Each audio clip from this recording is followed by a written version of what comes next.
Princess Margaret stays on the cutting edge by investing in people. Research is equipment, research is space, research is environment, but ultimately research is people.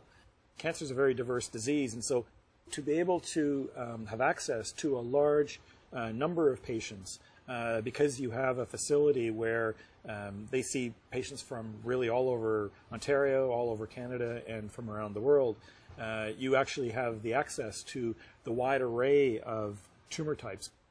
So to have systems in place where you're collecting clinical information on the one hand, pathological information, and then research information, and integrating that is essential, and that's really what Princess Margaret does very well. When people think about cancer, they think that cancer are cells that over-proliferate or hyperproliferate, and that's absolutely true. But if you ask the question a slightly different way and ask, does every cell in a cancer have the same ability to keep that cancer going?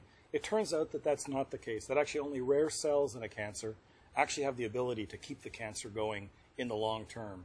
And those are cells that we actually call cancer stem cells. So now we have a target that we can focus on. Now we need to understand the biology of those cells so that we can selectively target those cells to eradicate them. I'm optimistic. I think that we have an amazing array of tools in our toolbox now that we can put forward towards the cancer problem. These are very costly kinds of experiments, and because it's such a promising area, I think that it's the kind of research that really merits a large investment